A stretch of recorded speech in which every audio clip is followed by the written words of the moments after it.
and welcome in to another edition of Musso at the Box. LSU, wow, what a weekend for the Tigers. They go to Houston.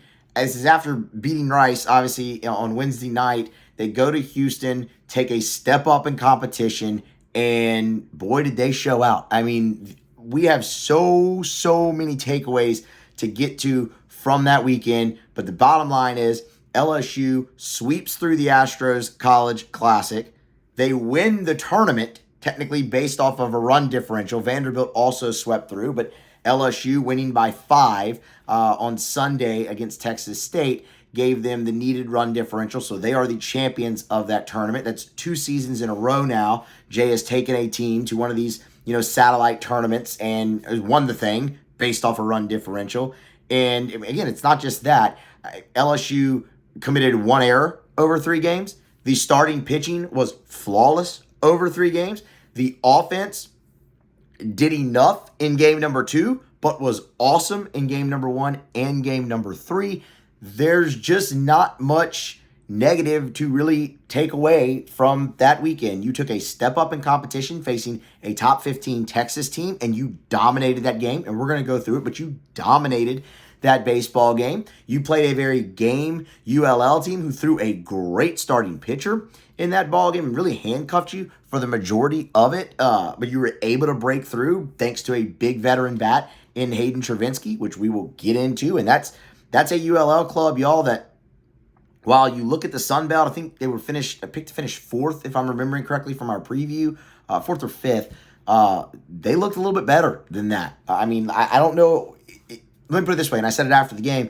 It wouldn't surprise me if that team made it to a regional. It wouldn't surprise me if they were in Baton Rouge at some point. The Sun Belt has gotten multiple bids before, and you look at Texas State, another Sun Belt team that was very good, very game. They upset Texas in that tournament. They're leaving with 2 wins, y'all. That was a very game team. It's a great mid-major program in Texas State, and LSU took them to task. It was awesome.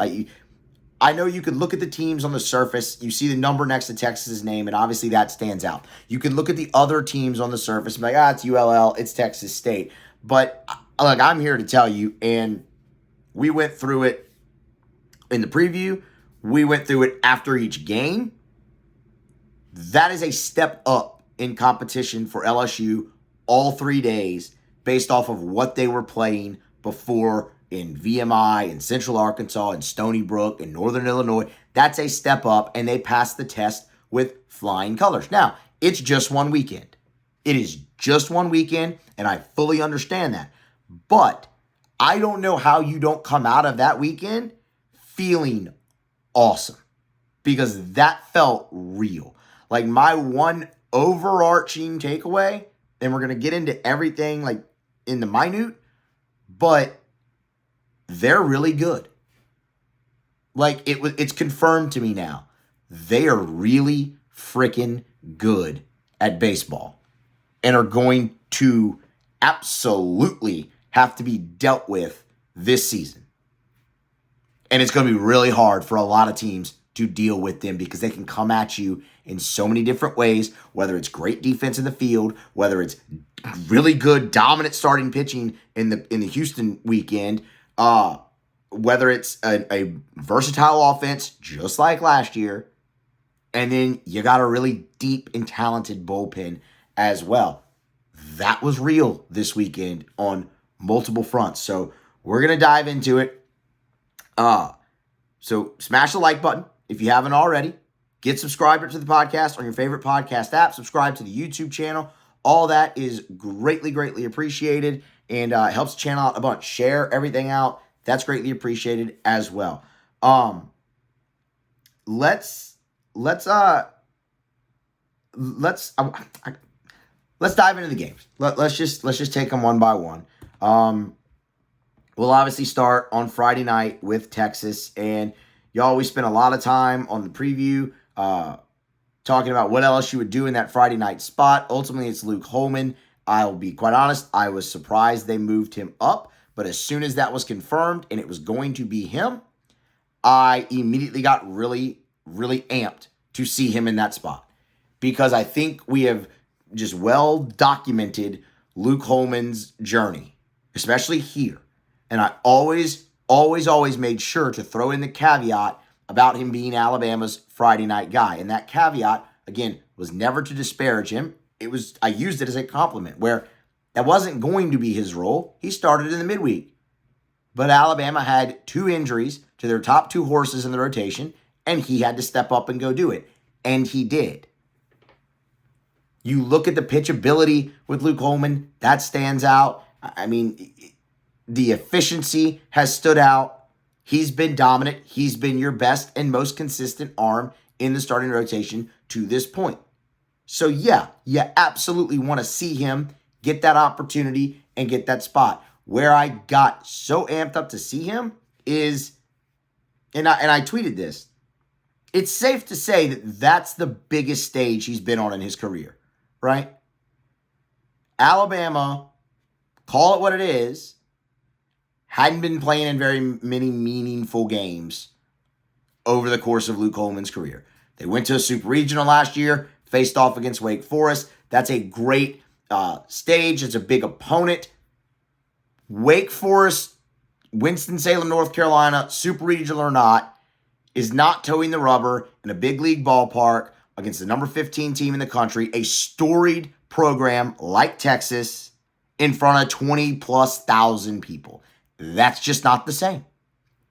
It is not apples to apples. So one of the things we talked about so much going into that weekend is how guys would handle spotlight. We played the cut from Jay over and over and over again, where he says, they all tell me they want to play in these ballparks. Okay, well, we're going to find out. Do you? Is this awesome?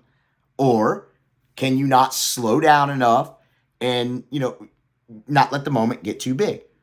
So take all of that, understand that biggest stage he's ever been on in his career, and he just freaking shoves it down Texas's throat for 5 2/3 glorious shutout innings, 1 walk, 12 strikeouts. Luke Holman was freaking awesome. Mix of pitches was freaking awesome. Fastball, curveball, slider, had them all and used all of them to get those 12 strikeouts. He wasn't just leaning on 1 out pitch. And we talk about that so much, but that nothing helps you get through a lineup more, except for, nothing helps you get through a lineup more than once more than multiple out pitches. And Luke Holman showed them all of them off. On the other side, LSU's obviously facing LeBaron Johnson, who handcuffed them in 2023 for 5 shutout innings. And, we talked a lot about that matchup, again, going into it. And LSU could not have done a better job. They could not have done a better job, knocking him out in the 4th inning. He officially pitches 3 innings, but they ran the pitch count up to 91. He was over 30 pitches after 1 inning. Just a lot of deep counts, a lot of patient at-bats. I mean, I'm looking at it right here. Paxton Kling led off the game with a single to shortstop. It was a 2-2 count. White struck out behind him, but it was a 2-2 count again, and it was a 6-pitch at-bat. Or it might have been, 6-pitch at-bat. Brady Neal struck out swinging, but it was on a full count. Then Travinsky draws a walk, full count. Pearson strikes out looking, full count. You could look at that and be like, he struck out the side. And yeah, he did. But there was a single and a walk mixed in there. And nobody got out in less than 4 pitches. That was the standard in that inning, and that was the standard the entire time LeBaron Johnson was in that ball game. And no, he wasn't as sharp. I'm not just gonna. He was a little wild at some point, but LSU forced him into being even more wild by not chasing, it heightened the pressure with them being not able to lay off of everything that they were able to lay off. I thought, obviously, when we talked about Holman's line overall, his first inning, it it was kind of mirrored LSU's first inning in a sense. He didn't have the leadoff hit. He got Jared Thomas to strike out, but Peyton Powell, who was just, what a ball player. I enjoyed watching him, not just against LSU. Well, actually, I didn't enjoy watching him against LSU. He frustrated the hell out of me in that game against LSU. But every other time I watched Texas that weekend, I thoroughly enjoyed watching Peyton Powell play baseball. That kid is he's a really, really fun player to watch. But, he doubles as the second hitter in that first inning for Texas. It's in a 2-strike count. He doubles.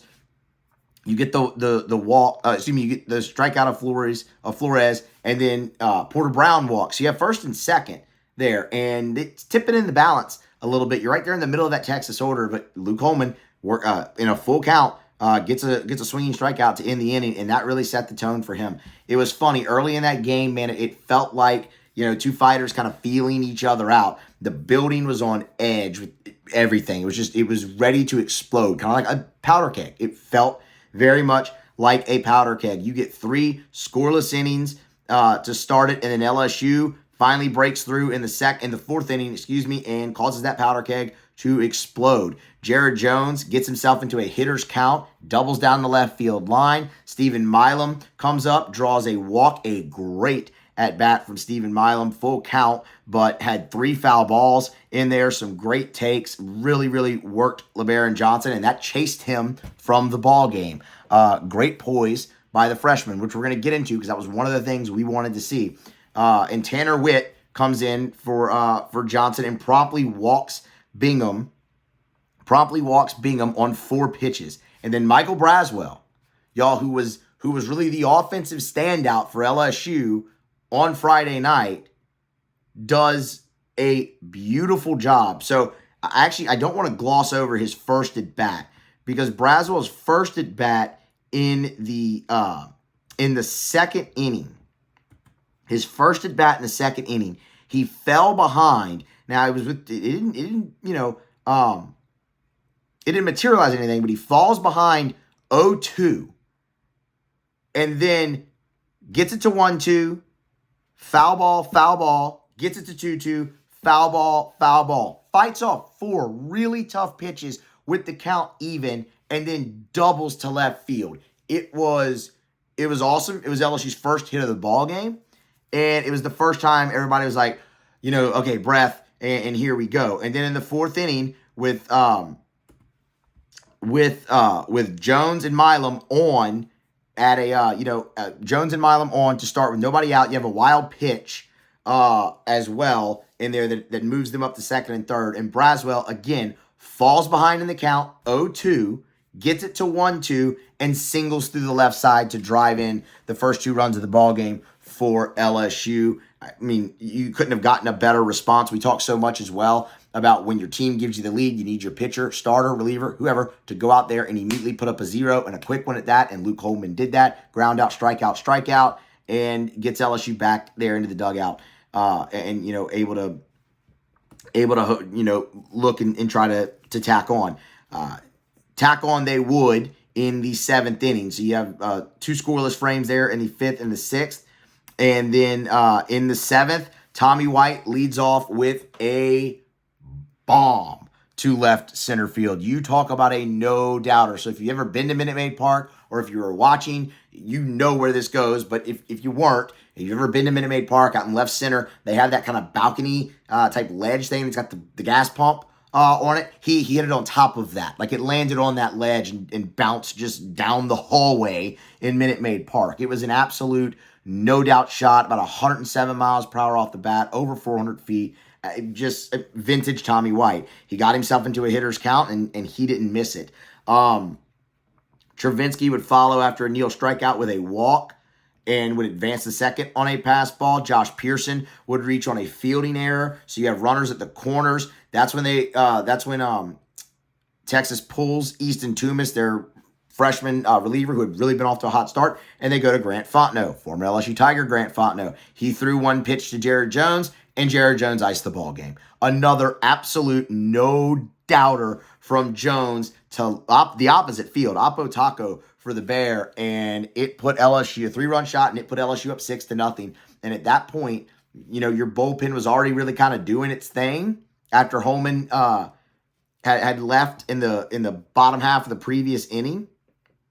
And you felt really comfortable. You needed 9 outs, and you had a 6-run lead, and everyone at your disposal. Nate Atkinson was in the game at that point, and he's obviously been really, really good. I'm going to come back to Jared Jones. As impressive as the home run was, the next at bat for me actually I liked even more. So you go to the bottom of the 7th.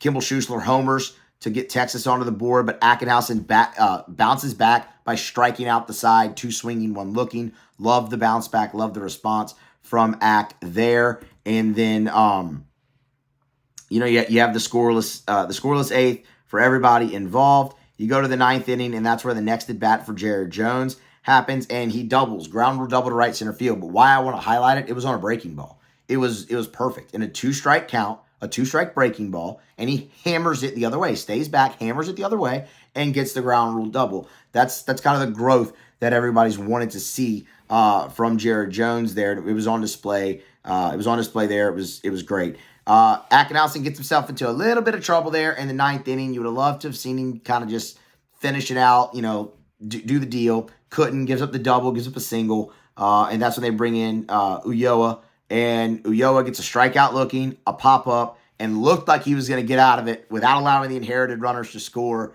and preserve a 6-1 win for LSU. But Borba doubles deep to center. Paxton Kling made a leaping attempt at the wall. He just couldn't bring it in. It would have been an incredible catch. Nothing that we hadn't seen from Paxton Kling before, obviously, but it would have been an incredible catch. And that causes 2 garbage runs to score that were meaningless at that point. And then Ulloa punches out Kennedy looking, and LSU gets a massive, massive, massive victory over Texas. Now, what I will say about Holman, let's double back to him before we move on to the ULL game. Let's double back to Holman. What I will say is kind of what I said at the start of the show. That felt real. That felt like you just found a guy who can go out there for you on Friday nights, toe the rubber, and he's going to pitch well. You're going to be in the game. And more often than not, you're not only going to have a chance to win, you're probably going to win. The stuff may not jump off the page Friday night. Right? It's a fastball. It's going to top out at about 94, but really sit 91, 93. He needs the secondary stuff to really be good and pitch off of that, but he's quite comfortable doing that. The poise, the moxie that he has, while the quote-unquote stuff might not be Friday night, everything else about him is. Everything else about him is. I've shared it with y'all. How it was put to me in the offseason was there was no Paul Skeens in the transfer portal this year, but Luke Holman was the closest thing we could find. And again, while the stuff doesn't show that, everything else does, and we're seeing that materialize. That looked real. I mean, we've tried to give so many reasons as why the kid shouldn't be the Friday night starter, and it's not a slight. It's not meant to be a slight, because he's a valuable piece of the team, and he keeps giving everybody reasons of why he should. And I fully expect him to go forward right now in that role. Why wouldn't you? After what you just saw. Biggest stage of his career, and he freaking shoves and dominates. I loved it, man. You could not get anything better there. And a giant hat tip to Michael Braswell. That was big moments for him in that game. That's another guy. Biggest stage. Easily biggest stage in his career so far. And really struggled opening weekend with the bat. Really, really had a great day there. And the way he worked those counts to get to that point, huge. Him and Jared Jones. And that was a theme of this weekend. Each day, it was somebody different offensively carrying the load. We've talked so much about seeing the depth of this pitching staff. You saw the depth of this lineup this past, the weekend in Houston at the Astros Classic. Jared Jones and Braswell, they drove in 5 of your 6 runs. Those 2 guys drove in 5 of your 6 runs. They were awesome, competitive at bats all night long. So you now go to Saturday, and you're going to face the Cajuns, ULL, and Gage Jump's going to get the ball. And man, if that didn't excite you, I don't know what would. We've seen the upside from this child. It's awesome. And, it's another step in his development as to where, how much can they extend him. And going into the game, quite honestly, I was like, if he gets you 4, that's going to be great. Because you look at where they had brought him, right? 1 inning, 11 pitches. 2 1/3, 52 pitches. Okay, the next, get me through 4. Get me to the 5th. You didn't use many guys on Friday out of the pen. You have everyone you could ever want available.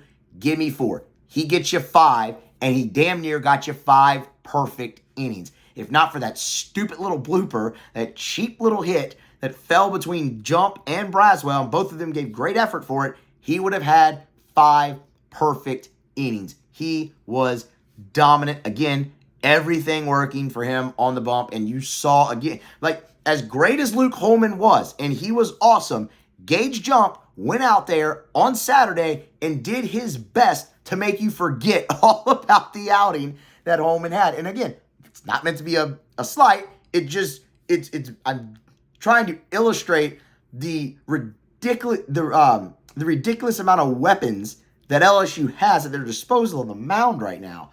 And Jump was awesome. Absolutely awesome. And LSU needed him to be, because Andrew Herman from ULL was equally as great. That kid's changeup was absolutely filthy. Absolutely filthy. Let's see, how many strikeouts did he end up with? LSU punched out 15 times on Saturday. That was not great. Herman ended up with 8 punch-outs and 4 2/3. And I would say probably 2/3 of those came on just a straight changeup. It's such, man, when you have a pitcher with a good change, it's the best pitch in baseball, in my opinion, still. It's so good. And he was in control. And he really started to struggle when he got to that 5th inning. And he wasn't really able to land the changeup for a strike anymore. He wasn't really able to land the breaking ball for a strike anymore. And LSU was finally able to break through there in the bottom of the 5th inning. So let's jump to there, because it's not, I can't really break down Gage Jump's outing any more than he almost threw 5 perfect innings. Like, it was 3 up, 3 down, 3 up, 3 down, 3 up, 3 down, 3 up, 3 down. There's not really much, to go on there. LSU had some chances early in the ball game. They didn't get it done, but let's jump to the 5th inning and go from there, because that's when LSU finally was able to break through. And it started by Jake Brown, freshman, drawing a 4-pitch walk, and then he advances to second on a balk. One of the more obvious balks you'll ever see, because because Herman threw to an unoccupied base, and you can't do that. Milazzo would strike out, but then Paxton Clean comes up, walks. So you see Herman towards the end of his rope there, starting to kind of lose command a little bit. It was his first start of the season, hadn't really extended, to that level. And then LSU finally breaks through, and it's Tommy White. Brown, being able to have Jake Brown in the 8 hole like LSU did on Saturday is ridiculous. But it's just, for him to draw that walk, and then that it allows the lineup to flip. You get to Kling and White. That's massive with a runner in scoring position. So White singles. Kling advances to second. Brown advances to third. And then Brown would score on a wild pitch. And then this is where you get the 2-out magic from LSU, because Mac Bingham would go down swinging, and Hayden Travinski would come up. Hayden falls behind in the count 1-2. But then singles to left field. Beautiful piece of hitting. It wasn't the hardest hit baseball you're ever going to see, but it was perfectly placed. He did barrel it. And it's a single, and LSU's on the board. LSU adds to their lead. That made it 3-0. And then Jared Jones follows up, gets himself into a hitter's count at 2-1, and doubles down the left field line, and you've got a 4-0 lead. And you got your bullpen back out there ready to go. Just massive. Really, the 2-out production that we saw from this team against Rice, and then combined again there, where they weren't having a great offensive night, but they were able to string it together there and do it with 2 outs. I thought that was huge. They put together really good at bats in that inning and were able to break through. So that was massive, obviously there. Griffin Herring would come on to pitch for Gage Jump in the 6th, and you talk about a tough luck outing. You go look at Griffin Herring's line, and if that's all you're looking at, you're not going to come away impressed. 2/3, 3 hits, 3 earned, 2 Ks. He pitched so much better than that. Like, I know nobody ever wants to tip your hat to the opposition. You got to tip your hat to ULL here. He gets the first 2 guys to strike out swinging on some pretty nice sliders down. Broussard just pokes a slider on a 2-strike count up the middle, like it snuck through. Kyle DeBarge came up and barreled a fastball that was down the middle. So you have 2 on. And then Pastor, yes, the pitch was over the plate, but he took a slider that was at his ankles and golfed it into the Crawford box. Like, go back and watch. Yes, the pitch is over the wide of the plate, fine, but it's down. Like, it's at the kid's ankles. It was a really good pitch, and he hit it out of the ballpark. If they're playing at Alec Box Stadium, it's probably not a home run. The Crawford box is 315 from the plate. You had 15 more feet to play for at home. It's probably not a home run. But LSU took advantage of that too, and we're going to get to that momentarily. And then at that point, you have to yank him. It's a 1-run game. You go to Guidry, and he comes in and strikes out Stelly on 4 pitches, which was beautiful. LSU didn't immediately respond, obviously, in the 6th. They did in the 7th, and it was massive from Hayden Travinski. And this is what I'm talking about, where LSU took advantage. I will say, the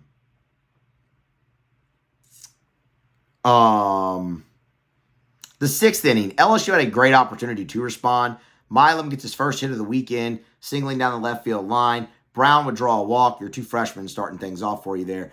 And then LSU went to bunt. They went to try a sack bunt. I can understand it in the moment, but Milazzo got the bunt down. It was just too hard, and they were able to get Milam at third base. It was also needed to probably be down the first base line, but that just kind of killed all your momentum because you were trying to get the runners in scoring position. You didn't because Milam gets pegged at third base.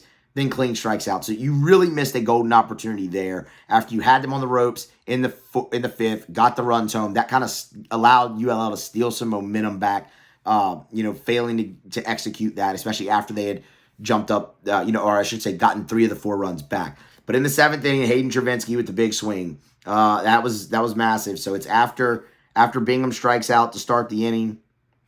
Hayden Travinski, first pitch he sees, moonshot to left field. And same thing, right? If they're playing at the box, it's probably a fly out to the morning track. But they're not. They're playing at Minute Maid Park. It lands in the 2nd row of the Crawford box, and LSU is up 2 runs. And that was massive. So a great night for Hayden Travinski. You talk about it being somebody different, here on another night. And Hayden Travinski was that guy. Goes 2 for 3, 3 RBI. I mean, you scored 5 runs. He drove in 3 of the 5 runs that you had. Jared Jones drove in the other. Jared Jones had such a great freaking weekend. I'm getting ahead of myself. I don't want to totally do that. So LSU would threaten a little bit more in that inning, but ultimately the Travinski homer would be all. You move to the top of the 8th. It's a quick 1-2-3 inning. Really for both sides. There's no real action there. But you get to the 9th, and and by this point, Justin Lohr is in the game for LSU, and Justin Lohr was awesome.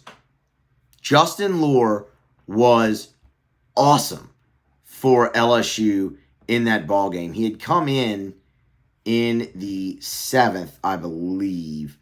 Yes, he came in the 7th. So Guidry got 2 strikeouts to start that inning, walked a guy, and at that point, it's a 1-run game. Jay goes to get Lohr to face the lefty. And from that point on, Justin Lohr was awesome. So you get to that 9th inning. He gets the first 2 guys out easy.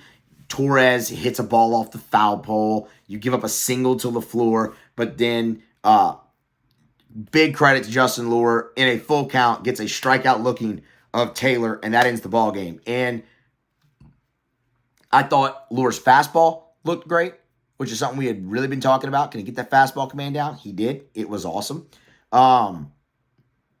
I thought the slider was really able to play off of that, obviously. And I thought the demeanor, we'll call it that, the demeanor was a lot different from Justin Lure on Saturday night.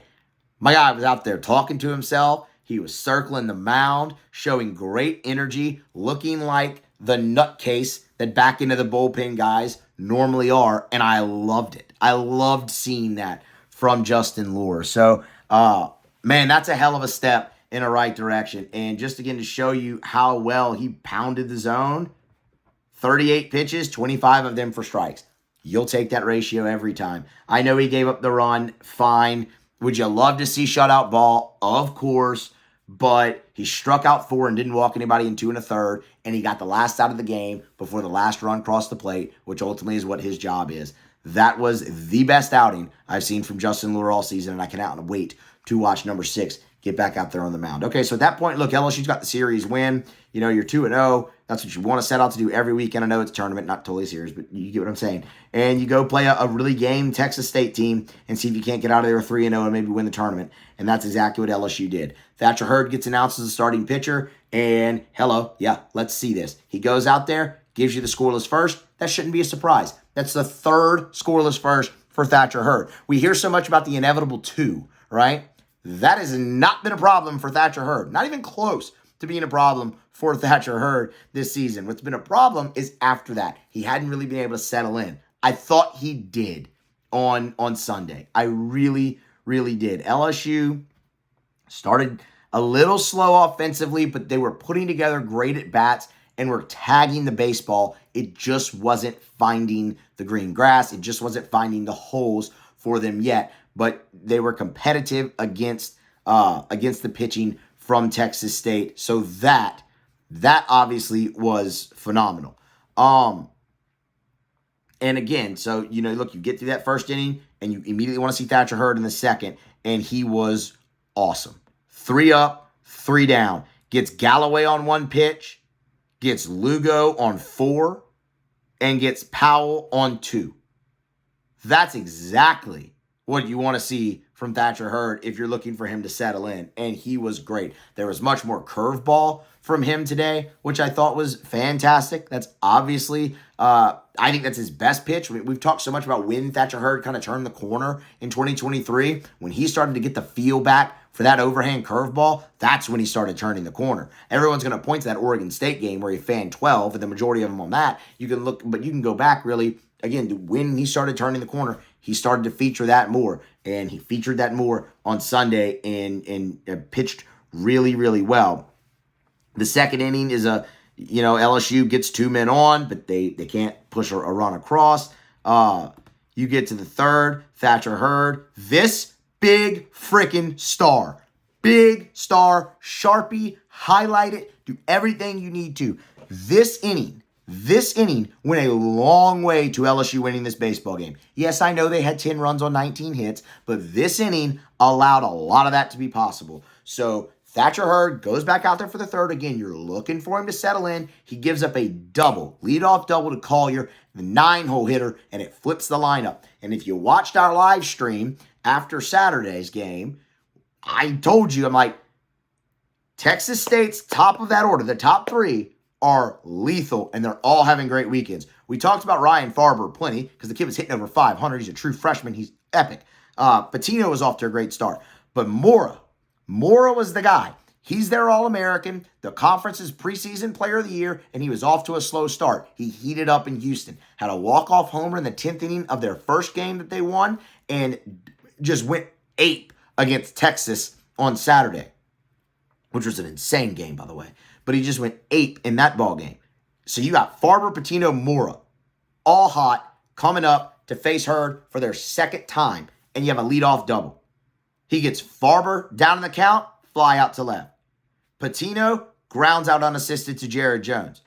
And then Mora sees 1 pitch and flies out to center. That was huge.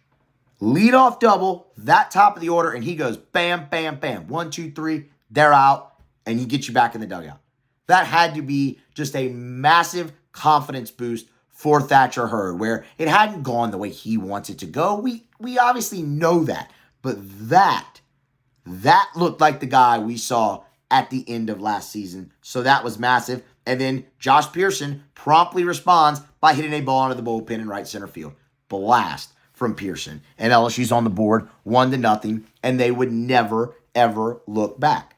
From that point. You get another great fourth inning from Thatcher Hurd. 1, 2, 3.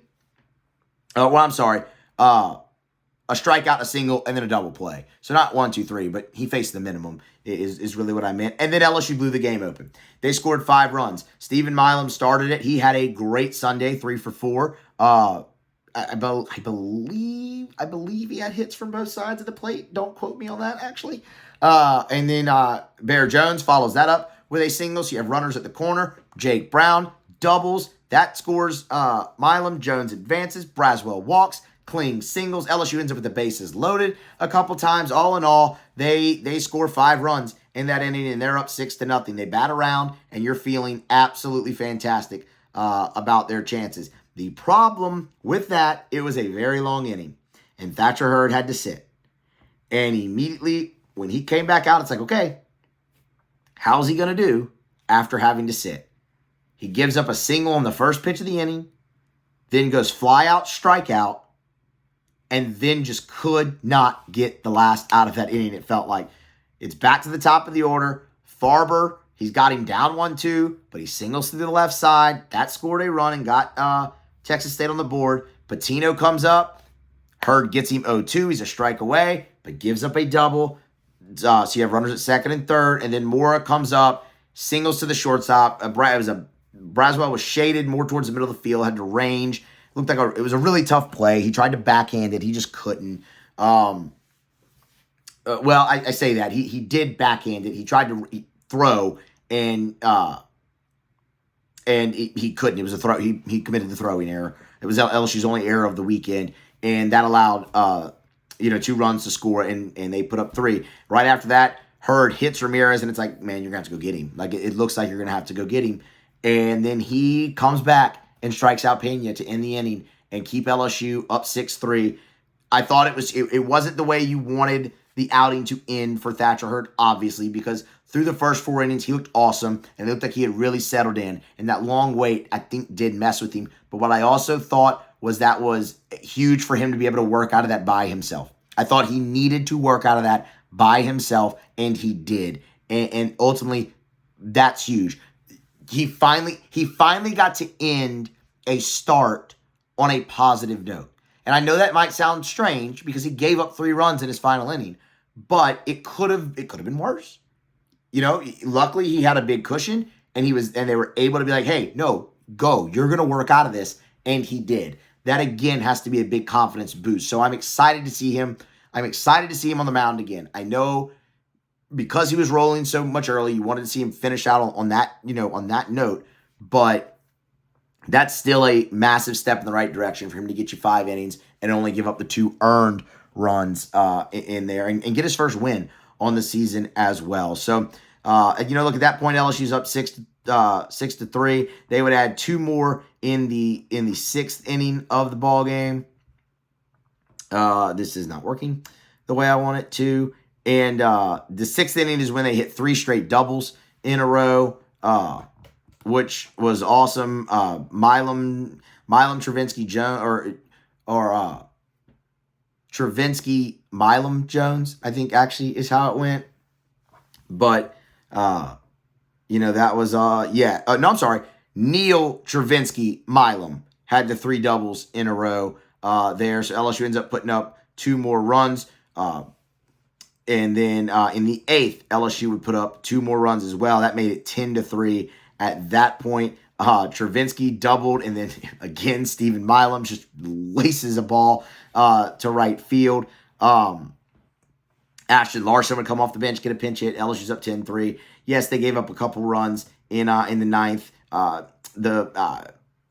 Javen Coleman lost the zone, unfortunately, and that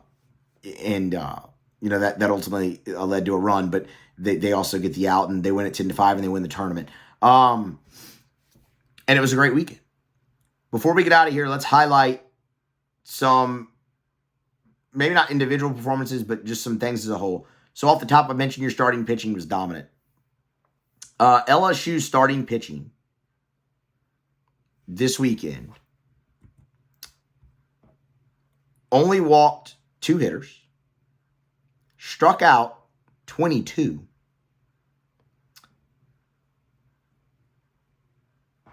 Actually, let me check that number real quick that I didn't mess it up. Yeah, struck out 22, 2 walks, 3 runs, only 2 earned, and went 15 and 2/3 innings. All of them got you at least 5. Dominant stuff. And I think that's all what we thought we'd see with a rotation that included, in any particular order, Luke Holman, Gage Jump, and Thatcher Hurd. And you saw that. And it was awesome. LSU's pitching as a whole, it was their best week. Especially from a walk to strikeout ratio. LSU only walked 7 guys this entire weekend. 4 of them came from Javen Coleman, which he'll correct that. Not worried about Javen Coleman. He's looked awesome all year. He looked awesome for parts of Sunday. The zone he lost the zone. It's going to happen sometimes. But before that, LSU would walk 3 guys all weekend. Remember week 1? They walked 27. It's like, hey, that looks like a lot, but really, you break it down, you see where most of them came from. They're going to get a lot better there. They did. 7 walks all weekend, 4 of them from in just the small sample size. So that was great. The highlight of that was against Texas, a top 15 Texas team. LSU struck out 20 batters combined and only 1 walk. That was the stat of the night. That might have been the stat of the entire tournament. If it wasn't, Jared Jones' stat line was the stat of the entire tournament. I don't know if they have a most outstanding player for this thing, but if they do, for me, it was Bear Jones. I thought it was awesome to see Josh Pearson on Sunday get back in the lineup and really have a good game. He needed that. The average had dipped as of late, so to see Pearson come in, have the 3-for-5 day, start the scoring with the home run, that was awesome. To see Brady Neal really turn in a great day, 3-for-4, but he hit every ball hard. He got robbed of a hit. I believe it was his first at bat. I mean, he just smoked one into the shift, and unfortunately, it got gloved. Stephen Milam, Jake Brown, those 2 freshmen, that's something we wanted to see. Was, okay, those 2 young guys finally getting a taste of the big stage. They handled it great. Milam was held hitless until the 6th inning of game 2, and then after that, he ended up with 4 hits on the weekend. That's, he got hot and really dominated down, played great defense in the field. Jake Brown, same thing. And what both of those guys did well, even when they weren't hitting, they impacted the game by getting on base, whether that was a walk or whatnot. So that was great to see. The bullpen as a whole, I thought, was very good. Yes, you had some runs in there that you gave up, and that's fine. It never reached the level where you were like biting your nails, like, oh crap, oh crap, oh crap, oh crap, because they were that dominant. And why is because they threw strikes. I mean, you're seeing how dominant they can be when they throw strikes, and that's a great feeling. And dominance is the theme of this weekend. LSU never trailed. Not once. Not once. They played 27 innings. They never trailed one time. That's dominant on every level of the game. To do that against a step up in competition, you have to hit, pitch, and field well. And they did all 3 of those things this weekend. They were awesome, and they're good. We'll double back to where we started. They're good. And they're going to be a problem for a lot of people this year. And they feel, again, I know it's early, but watching them this, in Houston at that tournament, it's like, okay, yeah, they have the pieces to make a run. Can they put it all together? Again, I know it's early. It sounds crazy to talk about that, but this is a team that I expect to play deep into June after watching them against a step up, and that was real. Like, they were really, really good in every facet of the game. It was awesome to see, and it's something that now you just build off of and get better and better and better. All right, guys, we went really long, but I had a lot to go through. That was a really awesome weekend. And aside, I loved meeting so many of you out there. That was great. The interaction was fantastic. I had a blast out there. It's always a great time at that tournament. Again, I would say if you've never made the trip, make the trip. It's a very well put on event, and it's a lot of fun. Minute Maid Park's a great place. So I enjoyed all the interaction with everybody that we came into contact with over that weekend. That was great. So a hat tip to LSU. They go on the road for 4 games and win all 4 of them at Rice and then sweep through that tournament. That is a massive statement that they just made, and they handled the atmosphere, they handled the pressure, the stage, they handled it all great. And they're going to be a lot of fun to watch over the next 4 months, hopefully, in this baseball season. So we'll have you covered right here on Musso the Box. You know that. Get subscribed to the YouTube channel, to the podcast. Smash that like button. Share it out. It's greatly appreciated. And be here next time. We're keeping you covered on Musso at the Box.